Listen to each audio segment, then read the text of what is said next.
안녕하세요. 장재혜입니다. 저는 지금 중학교 3학년이고요. MSC를 초등학교 4학년 때부터 중학교 3학년까지 다니고 있습니다. 그리고 저는 올해 세종과학예술영재학교를 합격했습니다. 저는 일단 MSC가 영재학교에 합격에 있어서 이제 3차에서 굉장히 도움을 받았다고 생각을 하는데요.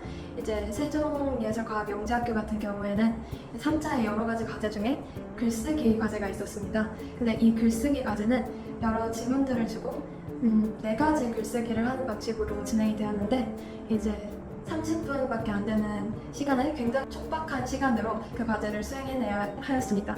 그런데 만약에 제가 MSC를 다니지 않았다면 이러한 지문들 자체가 생소했을 수 있고 지문을 보고 글을 쓴다는 그런 것 자체가 이제 어려웠을 텐데 이제 MSC를 통해서 그런 것에 익숙해진 덕분에 이러한 과제에 조금 더 수월하게 할 수 있었던 것 같은데요.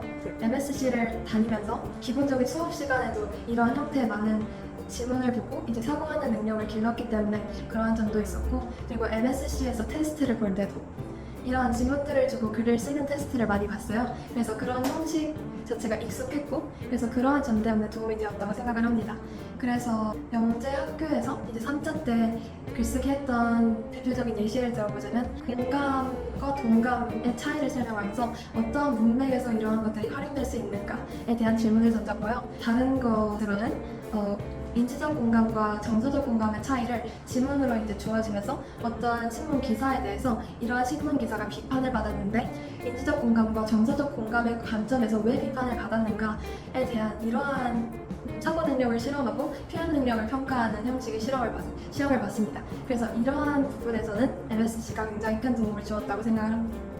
일단 MSC를 추천하는 가장 큰 이유는 독서 때문입니다.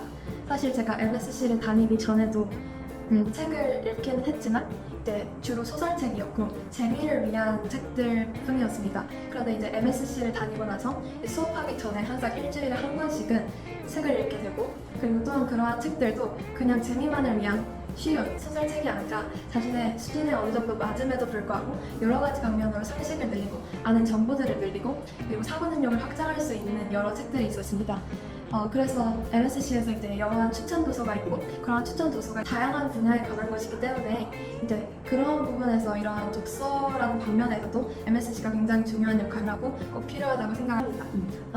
그리고 두 번째로는 제가 직접적으로 이제 MSC에서 배운 것들을 다른 곳에서 이제 활용할 수 있을 때 굉장히 MSC가 필요하구나 이러한 점을 느꼈는데, 대표적인 예시로는 창의력 올림피아드에 참가했을 때입니다. 제가 영어학원에서 창의력 올림피아드를 팀을 이뤄서 이제 참가를 하게 되었는데 그때 과제가 연극을 만드는 것이었습니다. 그런데 저희 팀은 그 연극에서 이제 자율주행 자동차에 관한 주제를 선택을 하였고요. AI들이 토론을 하는 형식으로 그 연극을 만들었는데 AI들이 트롤리 딜레마에 관해서 토론을 하는 그러한 연극을 만들었습니다. 그런데 이 부분에서 MSC가 도움이 되었던 점은 일단 첫 번째로는 MSC에서 이런 윤리적 딜레마, 윤리적 문제에 관한 책을 여러 다루었기 때문에 그에 관한 상식을 이제 이용할 수 있는 그러한 점이 있었고요. 그리고 두 번째로 토론을 할 때 여러 철학자나 전문가들의 의견을 인용하기도 하는데 그러한 점에서 MSC가 다룬 철학책 아니면 다른 전문적인 지식들이 담긴 책들이 굉장히 도움이 되었다고 생각을 합니다. 네, 그래서 이러한 점들로 봤을 때 이제 제 후배들에게 MSC가 이러한 부분에서 많은 도움이 될 수 있다는 점을 강조하면서 MSC를 추천하고 싶습니다. 일단 저는 MSC 수업에 단계가 크게 3개가 있다고 생각을 합니다. 첫 번째는 독서, 그리고 두 번째는 수업을 듣는 것, 그리고 세 번째는 그 수업 내용을 바탕으로 리포트를 작성하는 것입니다. 그런데 제가 MSC 수업을 계속 들어오면서 깨달은 바로 가장 중요하다고 생각하는 것은 아까도 강조했던 독서입니다. 일단 책을 정확히 읽고 수업 내용을 들어야 수업이 잘 이해가 된다는 점도 있지만 수업을 듣는 것만 아니라 직접 참여형 수업을 하고 그 책에 관련된 지문을 읽고 이해해서 다이어그램을 그리는 등의 수업을 하기 때문에 그러한 수업에 잘 참여하기 위해서는 기본적인 책 내용을 이해하는 것이 가장 중요하다고 생각을 하였습니다. 그런데 만약 이러한 책을 읽을 때 저는 책의 전체적인 내용을 보기에는 시간이 부족한 경우가 많았는데요. 앞부분을 읽을 때 이제 저자의 렌즈를 파악하려고 하는 것이 굉장히 중요하다고 생각을 합니다. 그래서 책 앞 내용을 읽을 때 여러 가지 질문을 던지면서 읽는 방법을 굉장히 추천을 하는데요. 이 저자가 이 책을 왜 썼을까? 이 저자가 우리의 독자에게 전하고자 하는 바는 무엇인가? 이러한 것들을 이제 생각을 하면서 읽으면 조금 더 책 내용 이해에 도움이 되었다고 생각을 합니다. 그래서 저는 전체적으로 다시 한번 정리를 하자면 책 읽는 것이 가장 중요하다고 생각을 하고 이곳에 주안점을 두어야 한다고 생각을 하면서 앞부분을 읽을 땐 여러 가지 질문을 던지면서 읽자, 이러한 부분이 가장 중요하다고 생각을 하였습니다.